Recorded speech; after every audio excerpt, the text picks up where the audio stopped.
Hey everybody, welcome back to a Titanic's deck tech video. So today we're just going to go over Greasefang the Okiba Boss, and this is a vehicle commander. This is one of the first decks I made and was definitely more budget friendly at the time.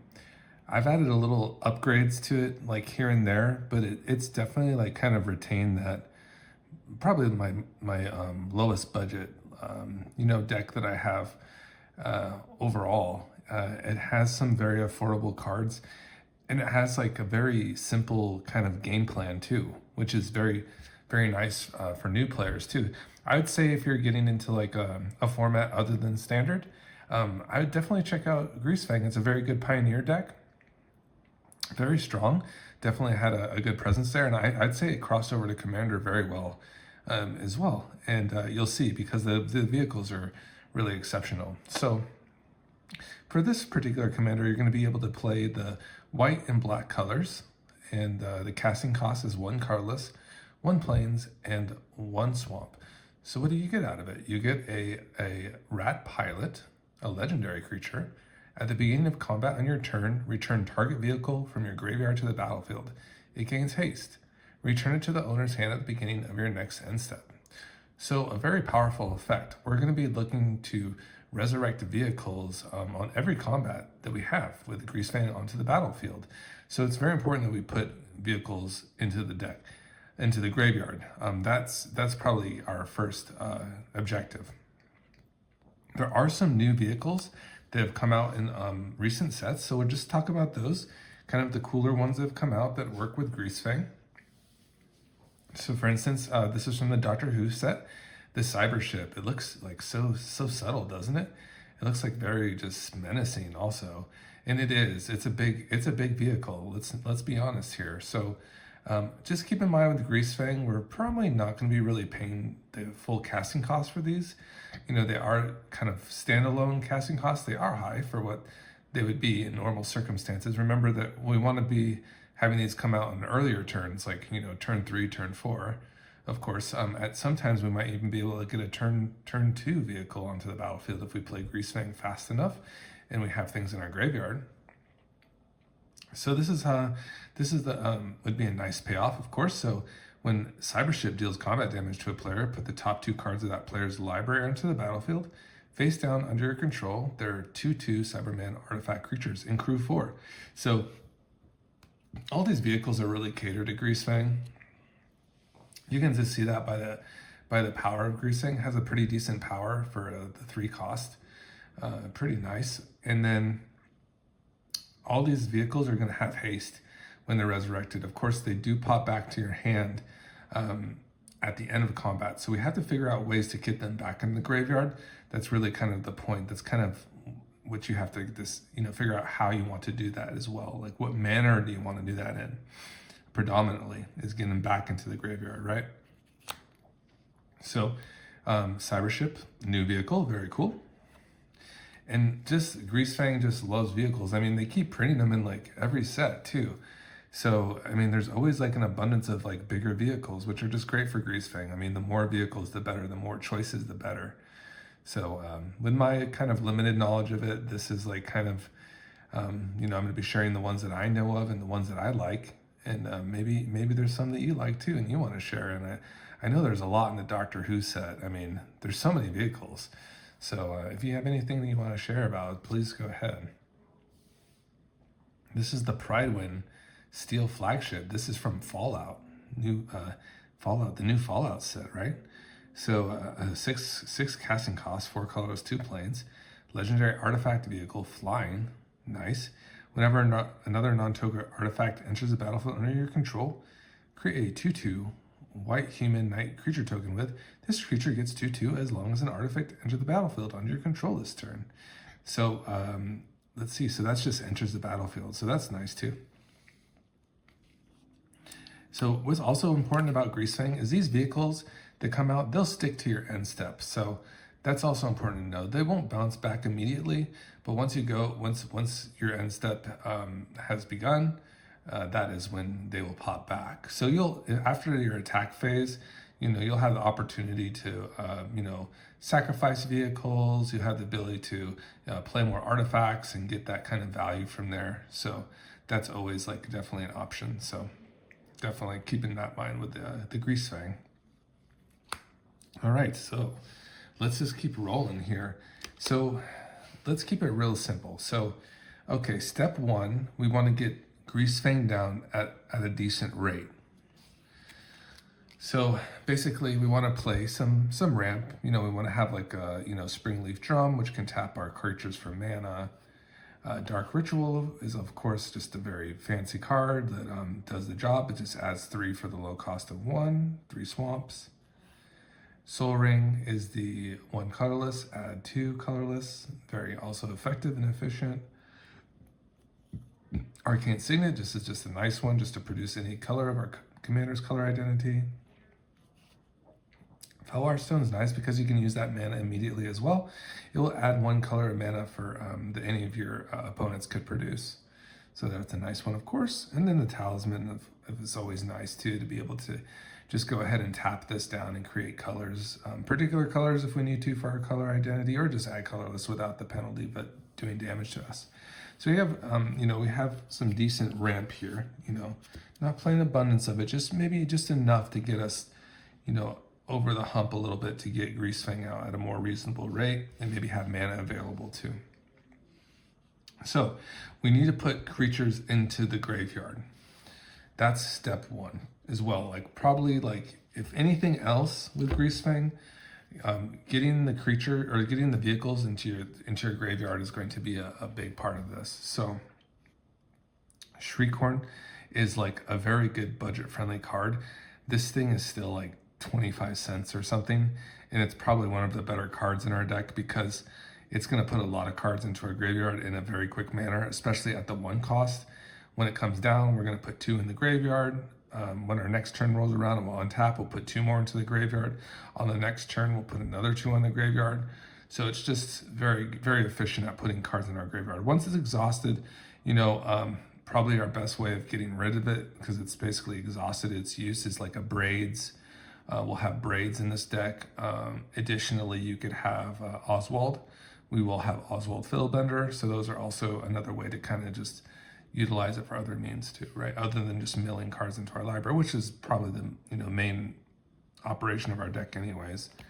A more expensive mana, like in general real money that you'd have to pay for, is Entomb, because it's just the best card that does this effect of just basically getting any card from your library and putting it into your graveyard. So for instance, if we wanted to put a Pride Wind in our graveyard, if that was like the way we wanted to go, we could just go ahead and do that. There'll be some better options than that, to be honest. But we'll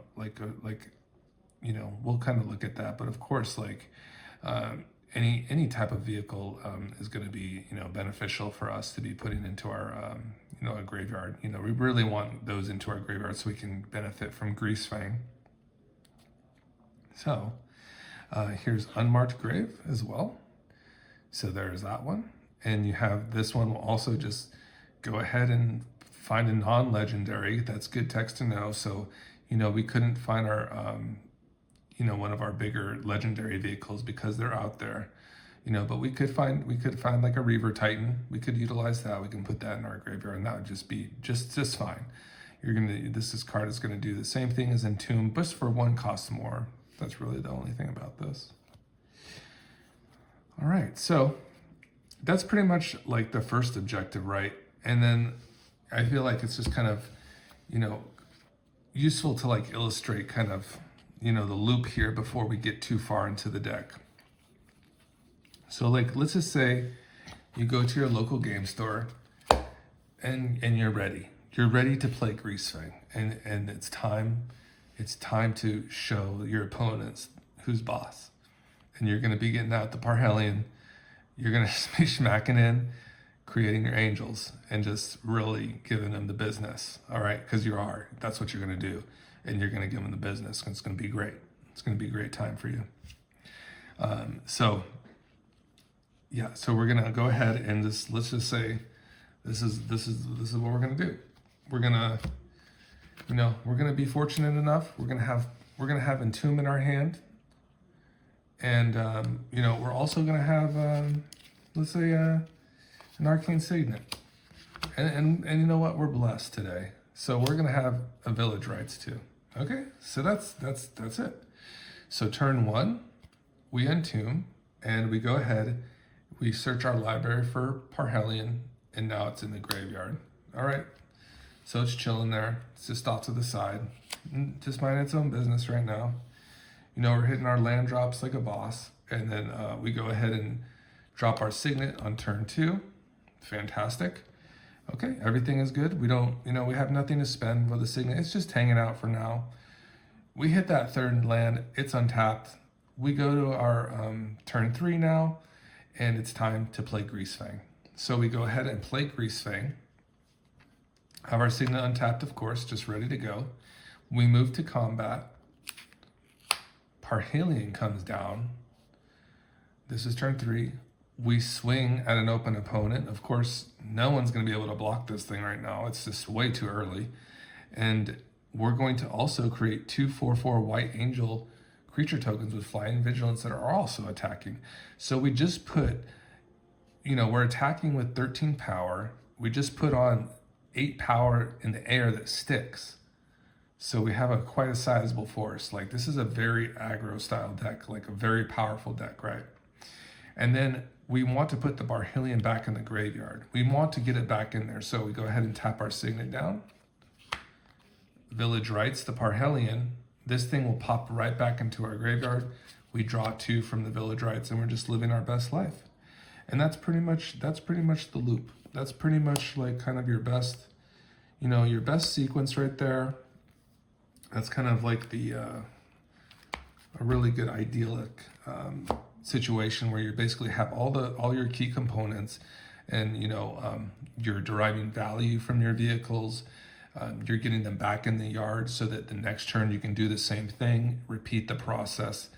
You know, perhaps you, on a later turn, because you're drawing so much gas, you get into a rankle and you're just paralyzing your opponents because you're swinging in with your vehicles, you're swinging in with a rankle, and then when the rankle connects, you're just sacrificing the vehicle all over again, and your opponents have to sacrifice their creatures. So it's just an amazing gameplay. It's amazing. It really is.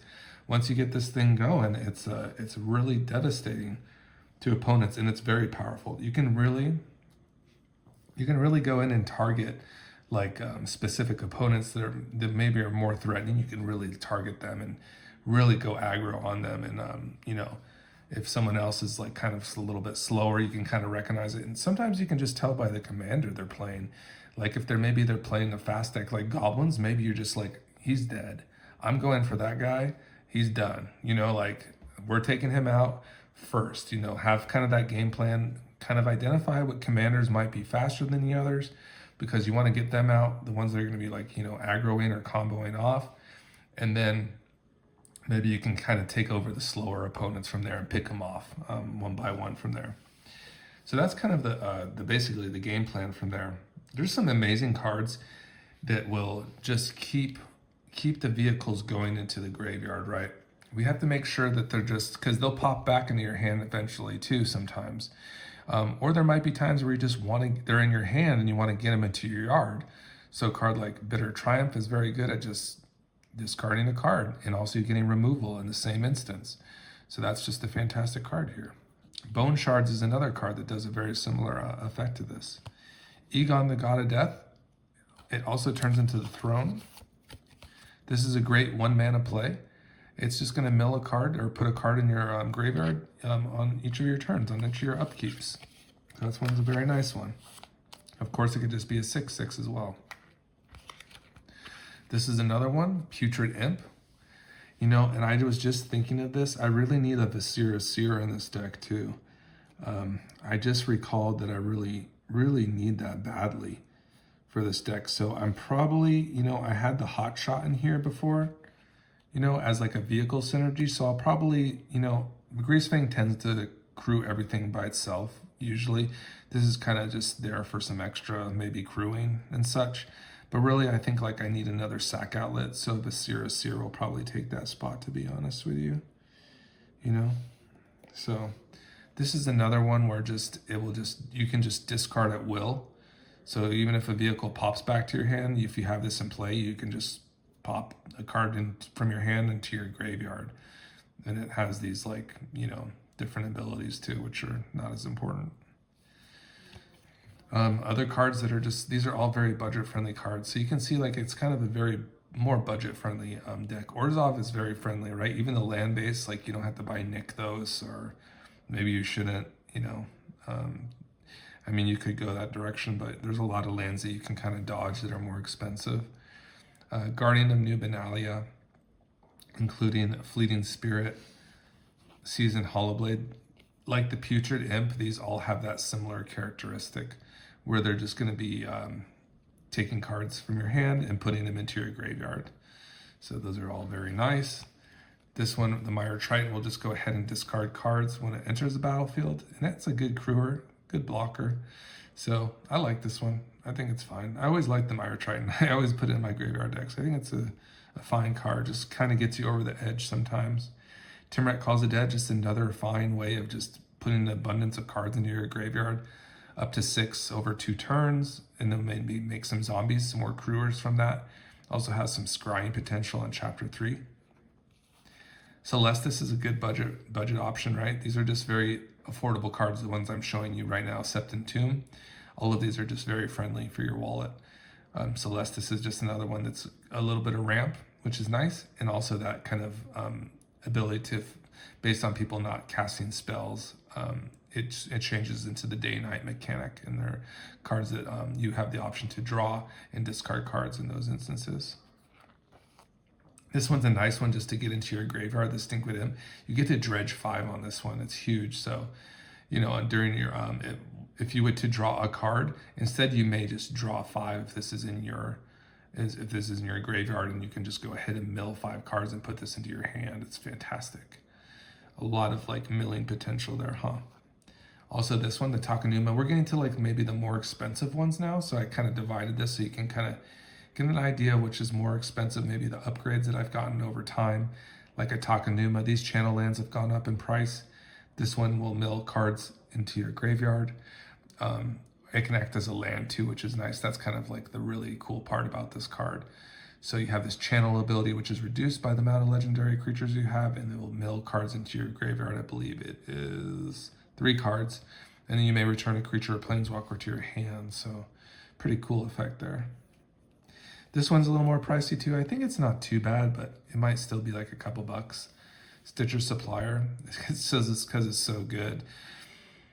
You can have this thing come down and start milling cards more than the Mire Triton does for 1 mana, which is kind of amazing. And then when it dies, it can mill 3 cards too. So it's just really exceptional. This one's definitely a little more pricey too. Land tax, I think it's gone down a lot because there's been a lot of reprints for it. But this card's just amazing because if an opponent has more lands than you stick a bunch of basics in your hand, and you probably put enough of them into your hand where you can actually start willingly discarding into your graveyard too, your vehicles. Yeah. So yeah, land tax is a sneaky one for sure. Smuggler's Copter, this one went up in price. I'm so lucky I got into this a couple years ago with Greasefang. So like this was like nothing. I paid like little to nothing. I think this went up a little bit. Maybe it stabilized. This one in Mesmeric Orb, they're definitely on the pricier side now, I think. Yeah, like this one too, I didn't spend that much money on this one either, but I think it's like 20 bucks now. So kind of unfortunate that this one went up. I think it's because of that Wise Mothman card, but it is what it is, man, But this one's a fantastic one, just mills an abundance of cards into your deck, so. This one too has kind of always been pricey. So these are just ones I've kind of acquired over, the last couple months, and they're just very good for milling your cards, giving you card advantage. So they're very good. Like the Palantir is just one of those cards that does all those things for you. And we have some huge bombs in here too. Like, the opponent has to be weary because we have like 8 drops and 9 drops in here. So they can be taking a lot of damage if they don't let us draw. Brilliant Restoration. This one could be very good. I don't have it sleeved up because I'm still like going through the deck, kind of deciding like what do I want to do. You know, am I going to put Brilliant Restoration? It's expensive, but my God, it looks really good here. You know, where we're putting so many cards into our graveyard that are artifacts. So it's just like kind of like I don't think it would win the game on the spot, but it would definitely put me in a good position. I mean, it could definitely have some sneaky enter the battlefield creatures, but yeah, I'll have to consider that one for sure. Lurrus we just like for the graveyard value too. Just really synergize as well. You know, we're gonna putting lower cost things into our graveyard, and if we can get some value from it, Lurrus will do that for us. And there's that. So there is that part there. So we talked about how we're gonna get our cards in here. Let's just go over all the sweet vehicles that we have. So we already talked about the Pride Wind a little bit. So that one's a nice one. Cybership, these are the new ones here. This is my favorite one, like most definitely out of all the vehicles. I just love this thing, especially because it gets haste immediately. So this thing will basically come onto the battlefield when Greasefang is on the battlefield, and it will just have haste, so you can just derive the benefit. The Hideaway 4 is nice, so it comes onto the battlefield, you hide away 4, you look at the top 4 cards of your library, and put it under the card, okay? Now, what happens here, you choose one of those cards out of the 4, and the rest go on the bottom of your library. Okay, so we have our chosen card amongst the 4, and then when we deal combat damage to an opponent, then that card we can just cast, and then this pops back to our hand immediately. We don't even get that option to wait till end step. It just goes like back once we cast the card. So, I mean, there's some pretty wild cards that you can get in this deck. You know, we have some pretty big payoffs, like even like a Portal to Phyrexia, which is like on our higher money side. But yeah, this one is exceptional, and I love it. You just can basically get that free cast, get a little choice amongst of those 4 to pick from, you know, any of them out of the 4. It's just very good, and you know, it really makes this as the haste, the Greasefang giving this haste. It's a mega card, mega value. I also love the limo. Mysterious Limousines definitely won us games in this. It's just great just to, like, you know, come down as a car, as a vehicle itself too. You know, you can, you know, get that value, or just, you know, basically acting as like what is it? Man, what I'm trying to think of is the Skyclave Evaporation. Yeah, it's kind of like that in a vehicle, and it's nice because let's just read it. So when Mysterious Limousine enters the battlefield or attacks, exile up to 1 other target creature until Mysterious Limousine leaves the battlefield. If a creature is put into the exile this way, returning each other card with Mysterious Limousine to the battlefield under its owner's control. So it's a really good token eater. This thing eats tokens very well. So it's going to be very good for, you know, if we have a token, you know, for like trying to get rid of some tokens, we can just basically get this onto the battlefield, into the battlefield, eat a token. Crew it up, attack with it, eat a token. So yeah, very good for that manner. If you were, you know, just bringing it from the graveyard with Greasefang, definitely still has value that way too. Okay, so we have like our big baddies that, you know, are going to come into the battlefield and, you know, just have some really good impact like immediately. That's like the Reaver Titan, where it's just going to deal 5 damage upon entering the battlefield, and then it has protection from mana value 3 or less, and it's a 10/10. With only a crew cost of 4, so it's like perfect for Greasefang. Just a mega card. You might go with this card over the Parhelion. You might fall in love with this card, you know, as your first option, because it just does so much damage. You know, it can deal a lot of commander damage, like in general. Like the 40 life kind of starts melting away with like a 10/10 swinging, and it dealing like 5 times each time it enters the battlefield. So really like the Reaver Titan. This one's a good one to start too, because, you know, maybe if you don't have a way to kind of restart your engine, the Necron Monolith could be a good one. You know, maybe we don't have access to Village Rites and we can't put it back into the yard. Maybe we need a card to put some cards into our graveyard immediately to try to give us another chance. And that's what the Necron Monolith can do. We can resurrect it from the yard, and then we can start putting some more cards into our graveyard. Okay. All right, here's the Knight Paladin here. And this one also will just enter the battlefield and it will deal 4 damage to each opponent. So that's a nice one. It's even a lower cost, only 5 mana for this one. So nice. And a low crew cost, only 1. Fantastic. Here's Sky Sovereign, just another big bad vehicle. This one flies too, which is really good. Flying vehicles are always dangerous because it's very hard to block them.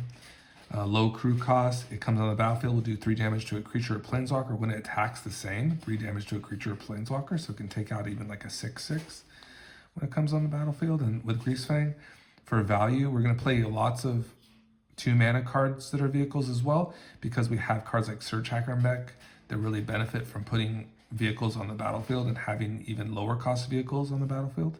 And vehicles in general are good to have because we want to resurrect them, you know, and derive value from them no matter what. So the more vehicles, the better. So Reckoner Bankbuster, just the best ones, like Reckoner Bankbuster, Mukatai Soul Ripper for that sack outlet. This one's also very good, the Aerial Surveyor, to get some mana ramp. So that's a nice one. This one's fantastic because if you just pay 2 into it, you can just crew a vehicle without having to crew it for power. It just becomes an artifact creature that attacks. Here's the Mighty Servant of Luco. This one's a new one that I found on Baldur's Gate. It looks good. It looks pretty solid. This is like a 6/6 for like a low casting card cost. Has ward, which is nice. Has a low crew cost, and if it's accrued by exactly 2 creatures, which is a possibility for us, you know, then we'll be able to draw 2 cards and once it deals combat damage. So basically I like that one with, like, for instance, like a Imhotep the Stormlord, where, you know, we're getting creatures out from the yard, the vehicles, and creating the 2/2s, and then crewing this, like for instance with this, and then getting those cards. It seems nice. Weatherlight's also a nice one too, where it's just very dependable to deal the combat damage with it and then search for that. You know, look at those top, I think, 5 cards, and then find like an artifact, legendary, or saga. Put one of those into your hand. So it's really good. Just so good. Yeah, this is a dangerous deck. There's so many dangerous cards. Yeah, that's why I always like, people always are very surprised about this deck. They're surprised how consistent it is. It's because it has these very strong cards, you know, that kind of can do a lot of things that are impactful. And you know, are dangerous. They can really take advantage of what your opponents are doing. Like for instance, this one will exile a person's graveyard, and then if it deals combat damage, you can take one of those creatures that it exiled and put it on the battlefield under your control without paying its casting cost.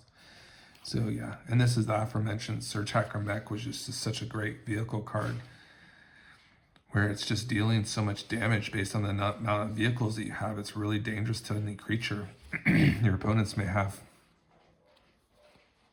This one, there's so many vehicles, so many good ones. The Thunderhawk Gunship, this has a good one because it has the enter the battlefield trigger with the 2/2s. It creates the 2/2 white stars warrior creature tokens, which is nice.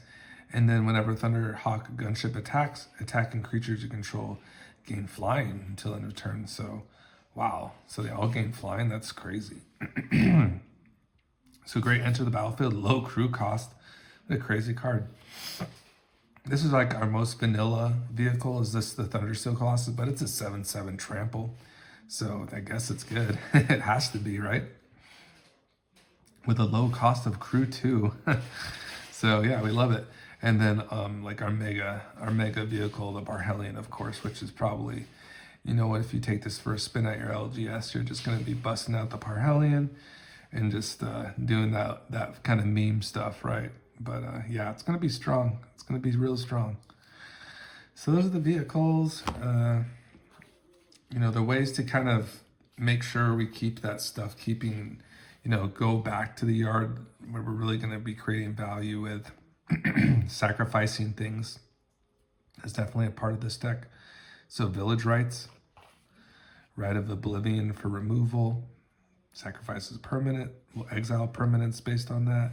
Braids, which is really nice for us, just to sacrifice our vehicles and get cards out of it. Lobelia is a nice one too, just another cool creature to come down, perhaps get some value from your opponents, you know, in their libraries. So that's a nice one too.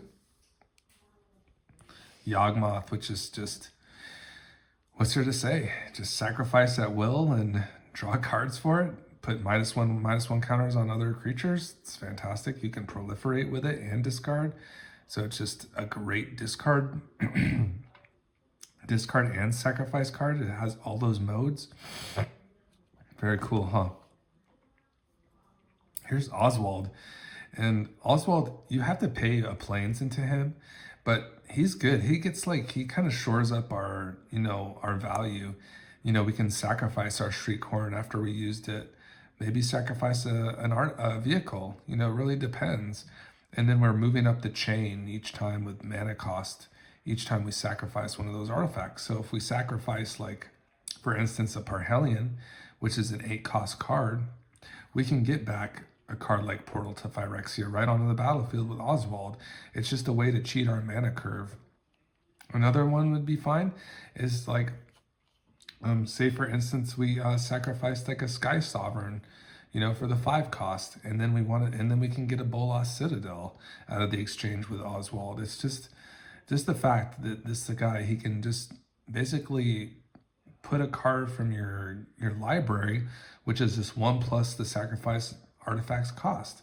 So we want to sacrifice vehicles, and we have all these sweet artifacts that we can resurrect, like Bolas Citadel and Portal to Phyrexia. These are just fine choices. So just a great card.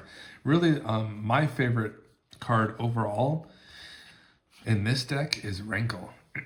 And, we kind of showed him in the loop earlier. He's just the best.